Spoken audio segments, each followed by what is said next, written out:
Está no ar mais um TV Pet Show, o seu programa pet preferido. E se eu fosse você, não sair daí, porque o programa de hoje está incrível. Confere o que a gente preparou. O Dr. Daniel Couto nos fala sobre os tão temidos carrapatos. A Gabriela Moreira nos conta sobre a adoção de animais idosos e especiais. Temos uma entrevista com a doutora Miriam Marinho sobre saúde bucal dos nossos pets. Tem o repórter Fuinha e tem também Meu Pet é Lindo. É daqui a pouquinho, não sai daí.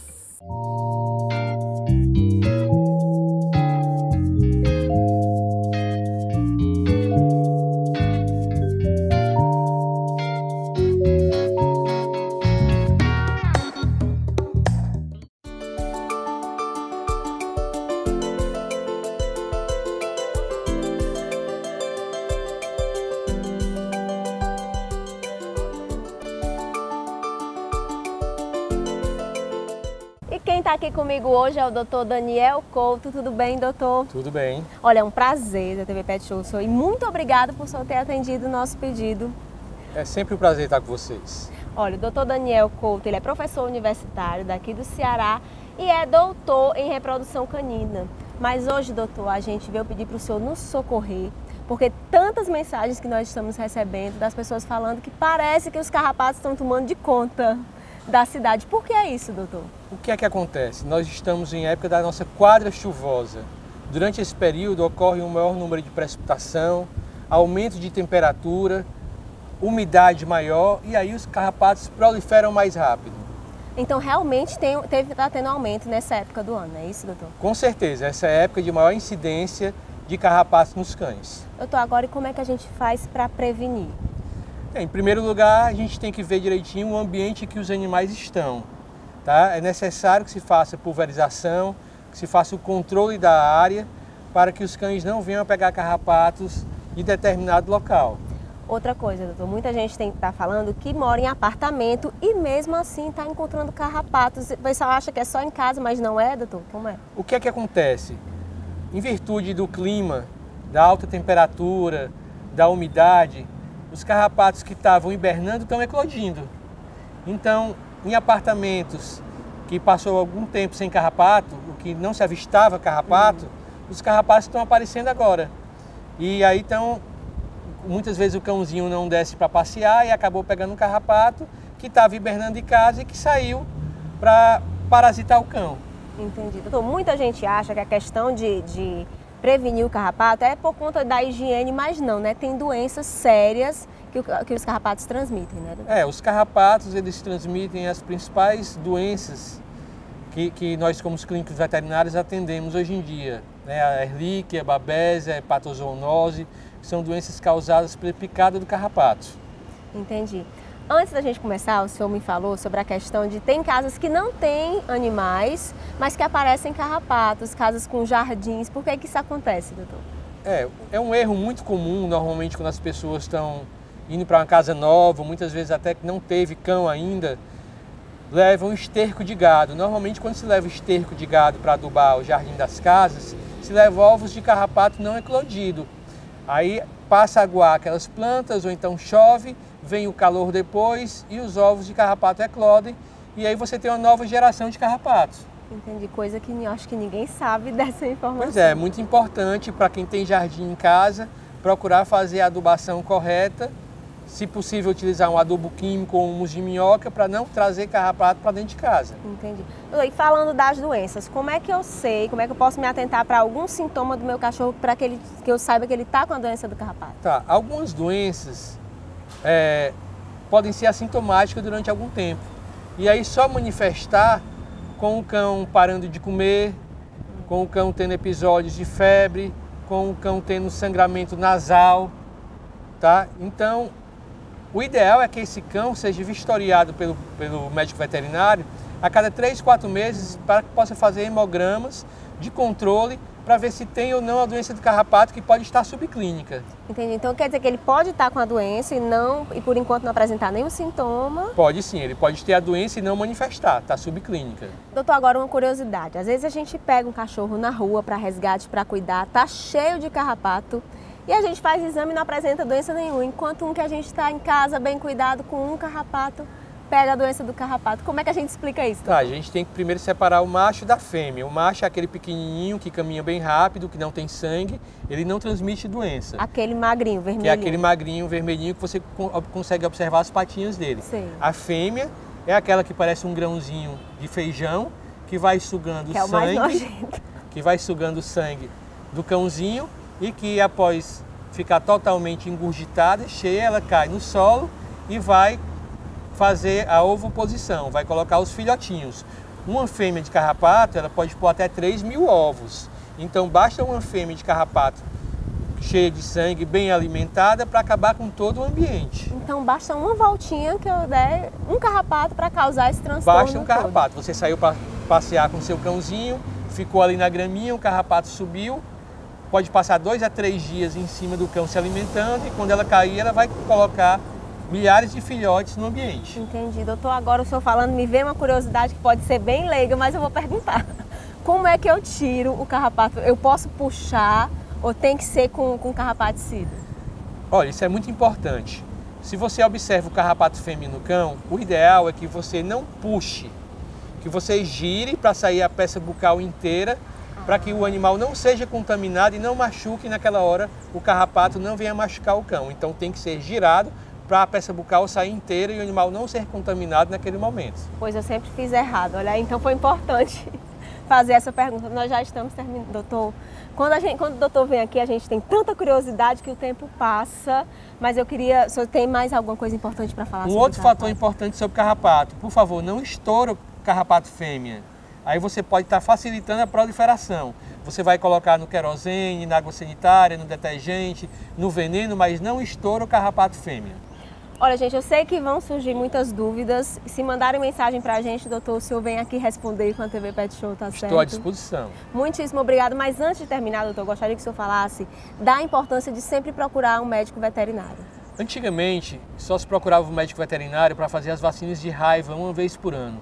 Hoje em dia está mais do que comprovado que o médico veterinário presente na família, toda a família vai ter saúde porque não vai passar nenhuma zoonose do animalzinho para a família. Então o ideal é que o médico veterinário visite sempre a casa a cada 3, 4 meses. Entendi. Doutor, e para encontrar o senhor nas redes sociais? É só procurar @DanielCoutoShoa no Instagram.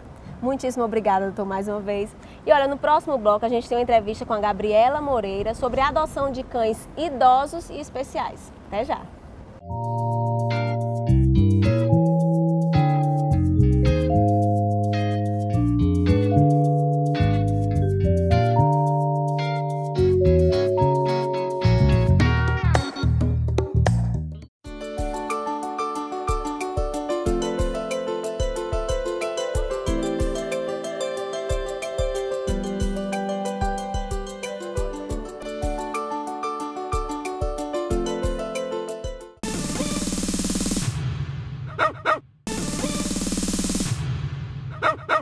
Olha só quem está aqui comigo, gente, a Gabriela Moreira. Tudo bem, Gabriela? Tudo bem, Catuxa. Olha, quando a Gabriela vem aqui, ela deixa a gente emocionado e ainda mais admirados com o trabalho dela na ONG Deixa Viver, que é lindíssimo.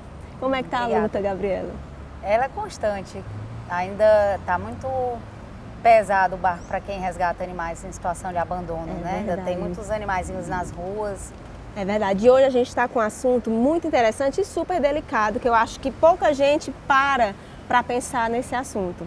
Quando a gente fala em adoção, né, Gabriela, a gente pensa logo naquele filhotinho bonitinho que a gente adota, leva para casa, mas pouca gente lembra que existem animais especiais e idosos. Como é o índice de adoção dessa parte, dessa classe dos animais? Infelizmente, o volume de adoção ainda é muito pequeno, né? E em relação aos animais especiais e idosos, é ainda menor ainda. Né? Os animais, alguns envelhecem nos abrigos, né? Nas ONGs, nas casas de protetores que os resgataram. Passam uma vida inteira. Uma vida inteira no estresse de um abrigo que é estressante para o animal, são muitos animais, né? E aí, se for cão, é muito latido, muito miado, muita briga. Porque o abrigo, ele não é o local ideal, né? Não, ele é um local para ser transitório. E aí o animal passa a vida inteira lá. Eu acho que as pessoas, elas ficam até um pouco receosas de adotar, mas fala pra gente um pouco como é a adaptação de quem deseja adotar um animal especial. O animal não é pelo fato de ele já ter crescido que ele não se adapta a uma casa, ele se adapta completamente. O fato é que ele se adapta a nós, né? Logo que nós os resgatamos, eles estão de qualquer maneira mexidos emocionalmente. E a gente consegue, com carinho, rapidamente, que o animal esteja entrosado entre os demais, se ele for um animal sociável, e com a gente, com certeza. Gabriela, fala um pouquinho pra gente qual é a diferença entre eu adotar um filhote e eu adotar um animal já crescido ou um animal que tem alguma necessidade especial. Ah, muito legal essa pergunta, porque quando se adota um filhote, ele pode dar em qualquer coisa. Você não sabe o temperamento do animal. Algumas pessoas que se prendem ao tamanho do animal não imaginam que tamanho ele vai ficar. Muitas pessoas desistem da adoção, às vezes, de cães porque o animal cresceu e mora em apartamento e o animal cresceu. Isso não é para acontecer, de desistir, né? Verdade. Eu não posso desistir de um filho porque ele cresceu ou ficou gordo. Então as pessoas às vezes não têm essa tolerância e quando você adota um animalzinho adulto, você já sabe o temperamento dele. Ah, eu gosto do animal mais chameguento, eu gosto do animal mais na dele. Ah, eu não tenho muito tempo, eu gosto do animal mais independente. Num filhote você não tem como saber essas características nele. Então, quando se adota um adulto ou mesmo um idoso, já se tem a plena percepção do que é aquele animal. Entendi. Você que lida, Gabriela, diretamente com pessoas que adotam, muita gente chega pra mim e fala: eu adotei um animal adulto e a impressão que dá é que ele tem uma eterna gratidão por mim. Ah, Eles falam que é diferente. Isso acontece mesmo? Mas você tem os demais. relatos? Como eles percebem? Existem matérias mostrando animais chorando quando são adotados em abrigo. Né? Nós somos muito pequenos ainda para perceber o que rege esse mundo. E existe alguma coisa onde os animais têm uma percepção maior, eles percebem quando eles são resgatados. Quando ele vai ser resgatado, muitas vezes a gente encosta e o animalzinho suspira, como que fala, acabou. Né? Então parece que ele sente que vai sair daquilo. Da mesma maneira, sim, num abrigo, numa casa de um protetor, né? Quando ele vai ser adotado, ele parece que realmente sente que ele está passando por um processo de mudança, né? Entendi. Gabriela, agora sim, no abrigo, existem animais não só idosos com deficiência, mas também os que têm doenças mesmo. Esses animais podem ser adotados e levar uma vida meio normal? Existem algumas doenças, né? No caso dos gatos, a FIV, PIF e FeLV. São doenças virais que os não animais tem cura, né? Não tem cura, infelizmente. A medicina veterinária felina está evoluindo muito, mas ainda não se achou essa cura. Mas se consegue, muitas vezes, manter o animal num excelente padrão de qualidade de vida. Às vezes sem medicação, uma boa alimentação, né?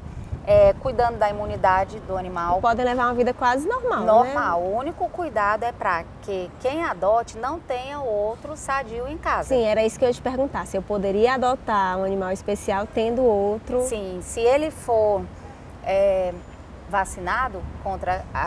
só uma delas tem vacina. Então pode perfeitamente conviver sem nenhum risco com o outro animalzinho que chega. Entendi. E caso não, existem pessoas que já têm um animal com leishmaniose ou as doenças dos felinos e essas pessoas se propõem a pegar outro animal para adotar que também tem a doença. Entendi. Então ficam as coisas muito parecidas, né? Junta o amor, a caridade, Sim, com a companhia pro outro, né? Sim, a adoção é um ato de amor e a gente querer adotar só achando que aquele animalzinho nunca vai adoecer, nunca vai te dar uma despesa a mais, não pode, né? Então, se é assim, é bom nem desenvolver esse pensamento, se trabalhar mais para adotar realmente sabendo que vai se doar para o animal.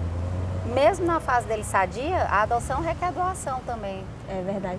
Gabriela, e quem está em casa, assim, que se sentir tocado, eu acho incrível uma pessoa que adota sabendo que vai ter um trabalhinho a mais, mas eu acho que o amor fala mais alto. Quem está em casa que quiser adotar um animal especial ou idoso, o que é que ele vai fazer? Quem ele deve procurar aqui em Fortaleza? Olha, todas as ONGs têm animais especiais para adoção. Ou cegos, né? Ou com dificuldade de locomoção, ou com leishmaniose, ou as doenças virais felinas. Todas as ONGs e abrigos têm o seu cantinho lá, tem animais nessa situação. Então você tem também? Sim, muitos. Então pronto, a ONG Deixa Viver. Tem, sim. Só tem procurar cães, a Gabriela. Tem gatos também, tem cães com leishmaniose, Tem cães saudáveis e tem gatos saudáveis e gatos com doenças virais também. Gabriela, é um bem que eu acho que você faz para o animal, mas eu acho que o bem maior é para quem adota, não é? Não tenha dúvida, com certeza. Porque o que deve ter de energia positiva, quem faz uma caridade dessa é muito E cuidar e se doar não tem preço, não tem preço. Muito lindo o seu trabalho. Toda vida que a Gabriela vem aqui, eu fico muito encantada. Gabriela, agora para encerrar, ela vem aqui e a gente começa a falar tanto que o tempo acaba e o Hélio já está fazendo assim. Mas para encerrar, fala um pouquinho para a gente da adoção em si, tanto de animais especiais, mas a adoção, a importância das pessoas adotarem. Fala para a gente. Hoje muitas pessoas estão optando por ter animais em seus lares e não mais filhos, né? Por N situações, né? E é um trabalho que nós que resgatamos fazemos muito com as pessoas, porque todos temos uma responsabilidade social. À medida que as ruas estão lotadas de animais, né, precisando de um lar, a gente fala sempre, adote, não compre animais, né? Porque tem muitos animais na rua precisando de um lar. Agora, em plena chuva, as pessoas não param de abandonar os animais, à própria sorte, na chuva. Então, vá lá, pega o animalzinho no ponto de abandono, procure uma ONG, procura um protetor independente, procura um abrigo, mas faça a sua parte também, ajuda a diminuir o sofrimento dos animaizinhos que estão na rua. Verdade, Gabriela. Fala as redes sociais, como é que a gente vê o teu trabalho. O Instagram é ONG Deixa Viver, tudo junto, e no Facebook a página é ONG Deixa Viver. Gabriela, muitíssimo obrigada. Eu amo quando você vem aqui. Deus te abençoe. Trabalha muito lindo. Vocês também. O trabalho de vocês também é muito importante. Obrigada. Gente, olha, não sai daí, porque no próximo bloco a gente tem uma matéria com a doutora Miriam Marinho sobre saúde bucal dos animais.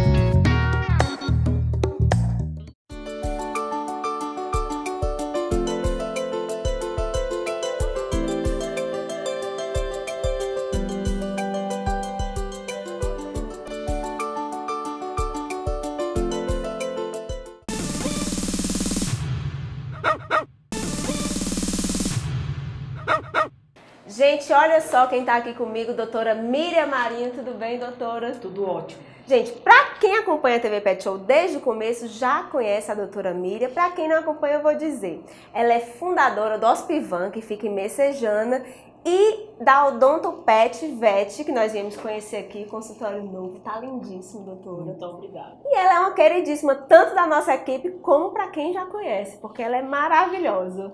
E, doutora, é o seguinte... Para falar de odontologia aqui no Ceará, não tem como a gente vir aqui atrás da senhora, porque eu acho que é uma das pioneiras, se não é a pioneira. Pioneira. Pioneira. Então, tem uma coisa que pediram para a gente falar e eu nem sabia dessa importância que tinha, que é a radiografia, que é importante fazer. Explica um pouco para a gente, doutora, por que é tão necessário fazer a radiografia nos dentes dos animais? A radiografia intraoral é importante para você fazer o plano cirúrgico. Então, quando a gente vai fazer um procedimento odontológico, a gente tem que saber como é que está a raiz do dente. Então, a gente tem que... O médico veterinário, que é especializado em odontologia, ele opera olhando com o raio-x, a radiografia digital, e a tela fica do lado da gente. Então, a gente avalia como é que está o dente. Então, todo animal que vem aqui, a senhora tem que fazer? Tem que fazer. Odontologia veterinária sem radiografia não é odontologia, só é limpeza. E quando é necessário realmente entrar em tratamento, né? Depois que faz o diagnóstico pela radiografia, quando é necessário fazer procedimentos? A radiografia já é feita no procedimento. Então, é o seguinte, quando é que você precisa fazer um tratamento dentário no seu pet, no seu animalzinho? Primeiro, no primeiro ano de vida, no primeiro ano, 7 meses a 8 meses, eu já falei, tem que saber como é que estão os dentes. Se tem dente de leite, se os dentes de leite caíram ou não, porque é igual criança, igual a gente. Tem 2 dentições. E essa consulta você vai aprender a escovar, porque tem que escovar o dente. Quando é que começam os problemas? É naquele clássico bafo de onça que eu já falei. O animal abre a boca e a boca tá podre e um mau cheiro, então tá na hora, é um aviso que tem que fazer uma consulta de odontologia veterinária. Então, doutora, mesmo eu não vendo nenhum problema, eu tenho que trazer para essa primeira avaliação da senhora? Certo, não, é claro, não é para esperar que... É igual criança. Igual criança. É uma odontologia veterinária, uma coisa muito nova. Então, às vezes a pessoa pensa, em casa, tem gente que quebra o cálculo, tira o cálculo dentário, que é o tártaro, que é a tartarectomia. Fez uma tartarectomia, tem que avaliar a raiz do dente. Então, é necessário você saber como é que está a raiz do dente. E a gente que tem o aparelho, a gente descobre os problemas mais sérios. Doutora, e quais são os principais problemas dentários que a senhora trata aqui? O maior problema que existe é o dente crescido, que um cachorro não vai saber dizer o que é o dente crescido. O dente crescido é um abscesso periapical. É uma inflamação na raiz do dente. É quando o tártaro, o cálculo, entra e até destrói a gengiva e dá também a questão de quando o animal come um ossinho e tem umas microfraturas no esmalte do dente. Uma pancada de uma bola, um osso. Então, tem uma lesãozinha no esmalte, entra por cimento, aí a bactéria, ela infiltra. E toda bactéria é como na pele. Quando você tem um tumor, o tumor, o que é que acontece? Forma-se aquela secreção purulenta e aquela secreção purulenta, ela tem que sair. E onde é que sai? Na raiz do dente. É o dente crescido que a gente tem e o cachorro não tem como falar. A pessoa, quando está com algum problema no dente, ele faz a oclusão, fecha a boca e sente o dente doendo. Então, a gente diagnostica muito abscessos periapicais.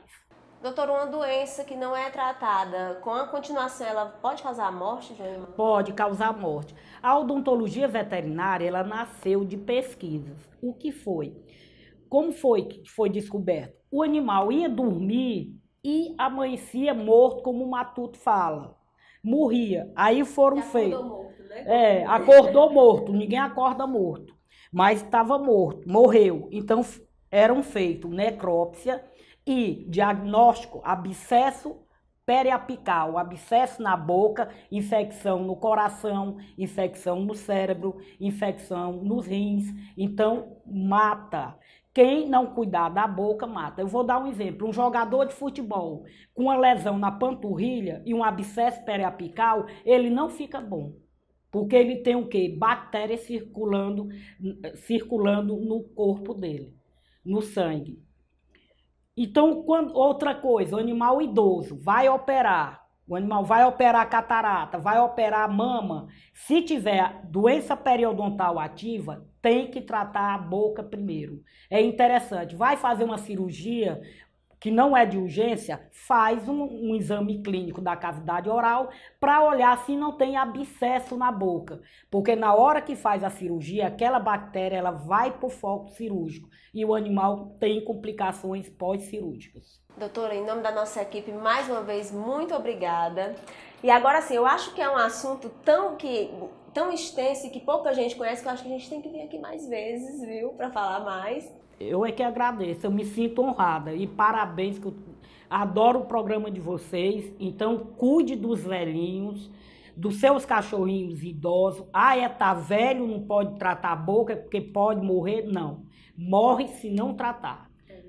E muito obrigada. E para encerrar, doutora, eu quero que a senhora fale da importância de sempre procurar um médico veterinário e não sair medicando o seu animal sem saber.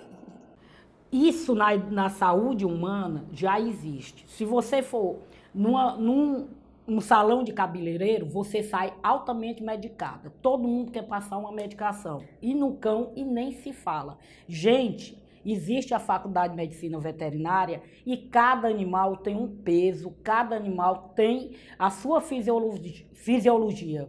Um Voltaren que você dá para uma pessoa, você mata um animal. Então, não faça automedicação. O bem maior que você tem é o seu animal. Se você ama, você cuida. E não existe nada caro. caro, sabe o que é? É um caixão e um enterro, que não tem mais jeito. É verdade, doutora. Mais uma vez, muito obrigada. E olha, não saiam daí, porque no próximo bloco a gente tem uma entrevista com o doutor Geraldo Juarez sobre a espiritualidade dos animais. Até já. Tchau. Qual será a novidade de hoje, hein? É com você, repórter Fuinha. Nha, nha, nha, nha, nha. Olá, pessoal. Repórter Fuinha informa. Fucei e aprendi sobre a raça canina Bichon Frise, com origem no Mediterrâneo e na França. Foi resultado de cruzamentos da raça Barbet com pequenos cães de colo brancos. Ficaram conhecidos como Barbichons. Presta atenção.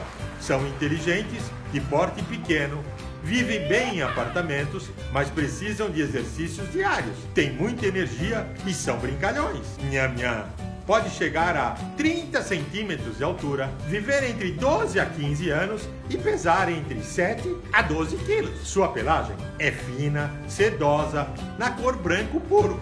Não deve e não gosta de ficar só. É usado para terapias e visitas em asilos e hospitais. E lembre, animais pintam um mundo melhor. E aí, gente, gostaram do programa? Olha, você quer rever uma matéria ou tem uma sugestão? Entre em contato com a gente através das nossas redes sociais. Quer aparecer aqui no Meu Pet é Lindo? Faz uma foto ou vídeo com seu bichinho de estimação e envia aqui para o nosso WhatsApp. E não esquece, o nosso encontro é semanal, mas tem que ficar ligadinho aqui nos horários. E tem mais um recadinho para você, dá um pulinho no nosso Instagram para conferir o nosso sorteio de aniversário. Eu vou ficando por aqui, um beijo e até a próxima!